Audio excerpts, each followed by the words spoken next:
नमस्कार दोस्तों, जय श्री राम। मेरे YouTube चैनल में आपका स्वागत है। चलिए राम नाम लेके आज की वीडियो की शुरुआत करते हैं। सियावर रामचंद्र की जय, पवन सुत हनुमान की जय। अगर आपको मेरी वीडियो देखना पसंद है तो प्लीज़ चैनल को सब्सक्राइब कीजिएगा। मैं रोज़ एक रामचरितमानस का पेज पढ़ के सुनाती हूँ। अगर आपको रामचरितमानस सुनने में दिलचस्पी है तो मेरे साथ बने रहिएगा।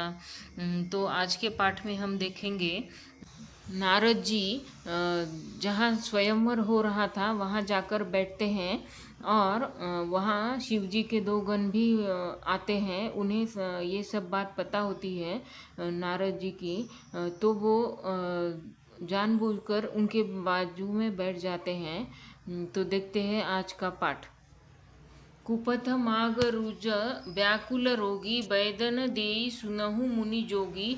एहि विधि हित तुम्हार में ठयऊ, कही अस अंतर हित प्रभु भयऊ। हे योगी मुनि सुनिए, रोग से व्याकुल रोगी कुपथ्य मांगे तो वैद्य उसे नहीं देता। इसी प्रकार मैं तुम्हारा हित करने की ठान ली है। ऐसा कहकर भगवान अंतर्धान हो गए। माया बिबस मुनि मूढ़ा, समुझी नहीं हरि गिरा निगूढ़ा। गवने तुरत तहा ऋषिराई, जहाँ स्वयंवर भूमि बनाई।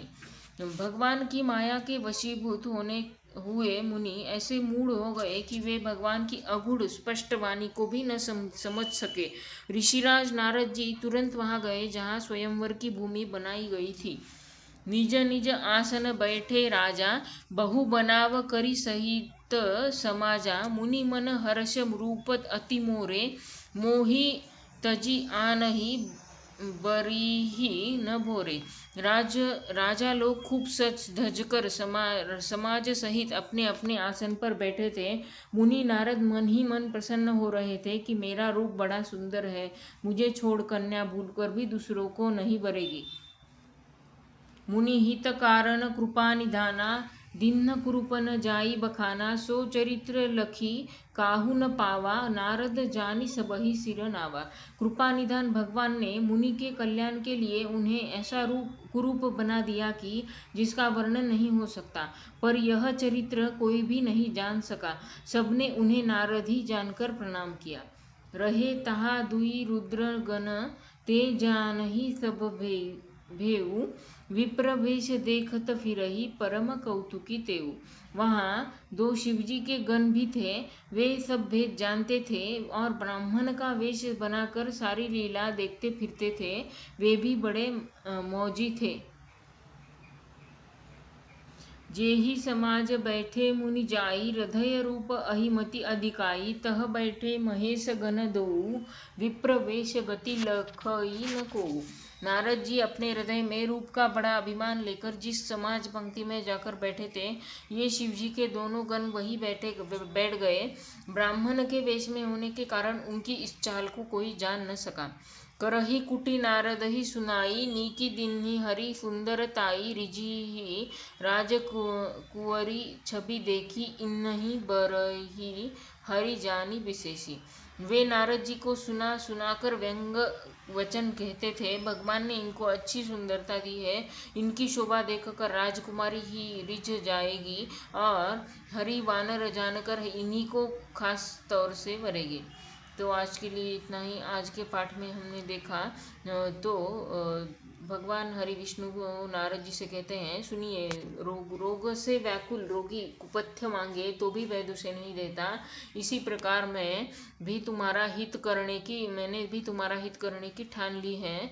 ऐसा कहकर भगवान अंतर्धान हो गए। माया के वशीभूत होने के कारण मुनि समझ नहीं सके कि भगवान की अगूढ़ वाणी और उनकी स्पष्ट वाणी को भी वो समझ नहीं सके। ऋषिराज नारद जी तुरंत वहां गए जहाँ स्वयंवर की भूमि बनाई गई थी और राजा लोग सज धज कर अपने समाज सहित वहां आसन पर बैठे थे। मुनि नारद ही मन प्रसन्न हो रहे थे कि मेरा रूप बड़ा सुंदर है, मुझे छोड़कर कन्या भूलकर भी किसी को नहीं वरेगी। और कृपा निधान भगवान ने मुनि के कल्याण के लिए उन्हें ऐसा कुरूप बना दिया था जिसका वर्णन नहीं हो सकता। पर यह चरित्र कोई भी नहीं जान सकता था। सबने उन्हें नारद जी समझकर प्रणाम किया। वहाँ 2 शिव जी के गण भी थे। वे सब भेद जानते थे। ब्राह्मण का वेश बनाकर वो वहाँ आए थे, इसलिए उन्हें कोई पहचान नहीं सकता था और वो बड़े मौजी थे। नारद जी अपने हृदय में रूप का बड़ा अभिमान लिए वहाँ बैठे थे। वहाँ वो शिव जी के दोनों गण भी वहाँ जाकर बैठ गए और ब्राह्मण के वेश में होने के कारण उनकी चाल को कोई जान नहीं सका। और नारद जी को वो व्यंग में सुना सुना कर कह रहे थे, भगवान ने इनको बहुत अच्छी सुंदरता दी है, इनकी शोभा देखकर राजकुमारी भी इन पर रिझ जाएगी और हरि वानर जानकर इन्हीं को खास तौर से वरेगी, ऐसा व्यंग में उनसे कह रहे थे। तो आगे क्या होता है देखते हैं। आज के लिए इतना ही। चलिए राम नाम लेके आज की वीडियो यही समाप्त करते हैं। सियावर रामचंद्र की जय, पवन सुत हनुमान की जय।